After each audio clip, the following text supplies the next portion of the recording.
नमस्कार दोस्तों, मैं हूं आपकी अपनी प्राची अधिकारी। आज जो मैं घटना लेकर आई हूं ये कुछ दिन पूर्व हुई थी, लेकिन मुझे लगा आपके संज्ञान में लाना ज़रूरी है क्योंकि कई लोग मेन स्ट्रीम मीडिया में इस तरह की घटनाएं ना आने के कारण जान नहीं पाते हैं कि देश की राजधानी या अन्य राज्यों में क्या हो रहा है। और जैसा कि मैंने जब न्यूज़ बनाना शुरू करा या न्यूज़ लाना शुरू करा आपके सामने, तो मैंने ये तय किया था कि हम लव जिहाद पे तो विशेषकर ध्यान केंद्रित करेंगे लड़कियों को, बहनों को बचाने के लिए। अपितु जिस भी प्रकार के घटनाक्रम इनके द्वारा किए जा रहे हैं, जिहादी वर्ग के द्वारा हमारे देश को बर्बाद करने के लिए बाहरी घुसपैठियों या बाहरी ताकतों के साथ मिलकर जो घुसपैठिए यहाँ घुसे पड़े हैं और यहाँ कार्य कर रहे हैं, उनके बारे में भी बताने के लिए मैं तत्पर रहूँगी। तो मैं आपको एक खबर बता देती हूँ। दिल्ली के शालीमार बाग में एक नवयुवक आलोक कुमार का शव संदिग्ध परिस्थितियों में पेड़ में लटका हुआ मिला। परिजनों ने एक मुस्लिम लड़की के परिवार वालों पर हत्या का आरोप लगाया। 17 वर्षीय आलोक कुमार के शव को पुलिस ने रविवार को यानी कि 19 सितंबर 2021 को बरामद किया। इसके बाद पोस्टमार्टम की प्रक्रिया पूरी की गई और शव को परिजनों को सौंप दिया गया। पुलिस ने इस घटना को शुरुआती तौर पर आत्महत्या कहा। आप समझ रहे हैं, आजकल किसी को मार दो और बॉलीवुड से प्रेरित होकर उसे आत्महत्या कह दो, ये एक फैशन बन गया है। मृतक के परिजनों ने आरोप लगाया कि मुस्लिम परिवार ने लड़के को मार कर उसके शव को पेड़ से लटकाया है।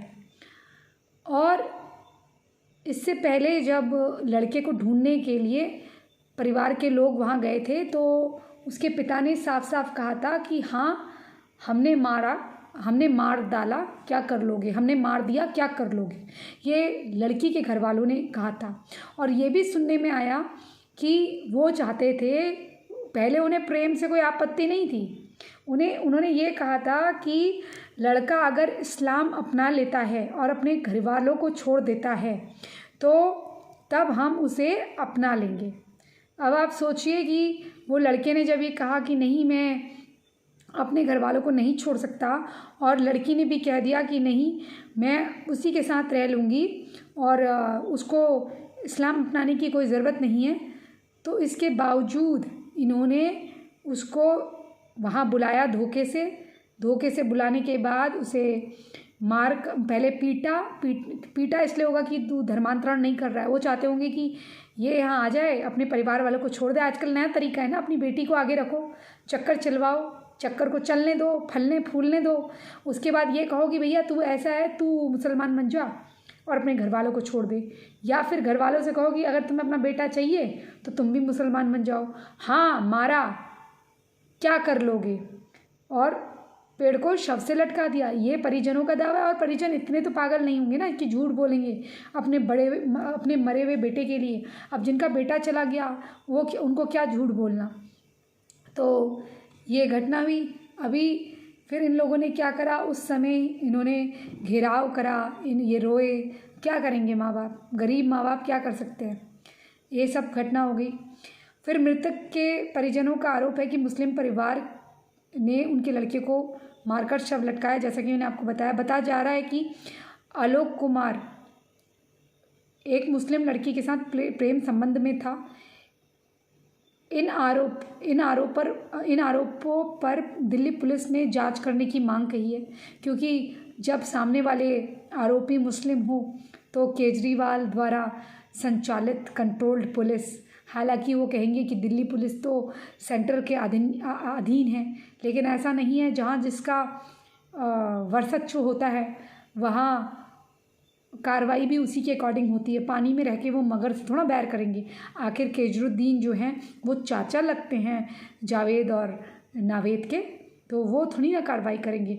जिनके वहाँ सरकारी पैसे से रोहिंग्या जो हमारे 140 सरकारी आंकड़ों के अनुसार बर्मा में हिंदुओं को मारकर आए हैं, लाशें गाड़ कर आए हैं, कई हिंदू युवतियों को उठाकर लेकर आए अपने कैंप में, और यहाँ आकर 10-10, 12-12 बच्चे पैदा कर रहे हैं कैंपों में।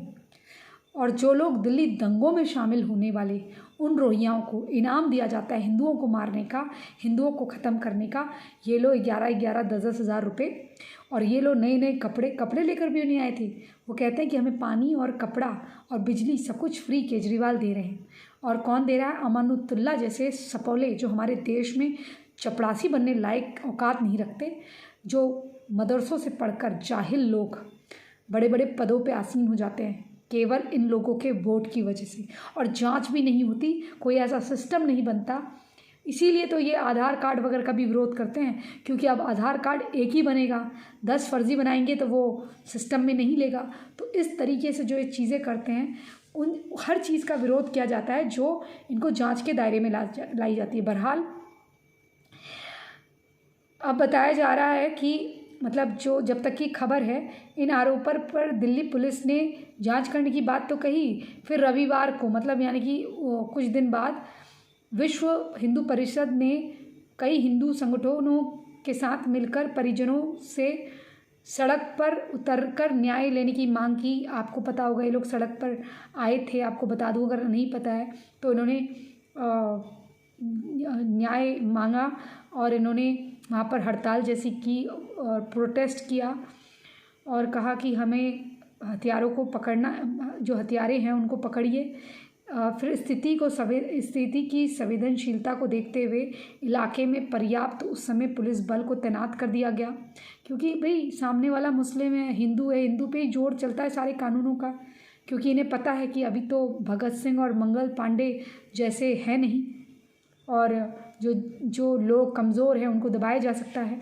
इतने बार ये लोग कहते हैं हिंदू आतंकवाद, हिंदू आतंकवाद। हिंदू गुंडे बनकर भी तुम हिंदुओं को ही मारते हो। कभी हिंदू करो तो सही कुछ। मैं तो चाह रही हूँ कि जो कह रहे हैं इनकी मनोकामना पूर्ण कर दो। ये जब कहते हैं ना तुम्हें मारने के बाद हमें मारा, हमने तो इनको इसलिए मारा क्योंकि इन्होंने मारा, जब ये सब कहते हैं कि तुम कुछ करते क्यों नहीं हो वाकई में। बदनाम तब हो जब कोई बदनामी का काम करे, काम कुछ करते नहीं, काम तुम पूजा पाठ के करते हो, बदनामी तुम्हारी ऐसे ही हो जाती है। तो आगे बता रही हूँ मैं आपको। तो वीएचपी के साथ और हिंदू संगठनों के साथ मिलकर इन्होंने प्रोटेस्ट किया था और पुलिस ने मृतक के पिता का बयान भी दर्ज कर लिया। उसके बाद जब देखा कि भाई मामला बहुत बढ़ रहा है, तब जाके उनकी रिपोर्ट लिखी गई, वरना तो पुलिस ने कह दिया था। पुलिस तो आजकल खुद ही डॉक्टर है। जितने आरोपी हैं उनके साथ मिलकर सहयोग, वैसे कहते हैं दिल्ली जो पुलिस है, यानी कि पुलिस है वो लोगों के लिए है। लेकिन मैंने भी ये पाया है कि आज से 2-3 साल पहले की पुलिस अलग थी, तभी भी थोड़ा बहुत क्राइम होता था।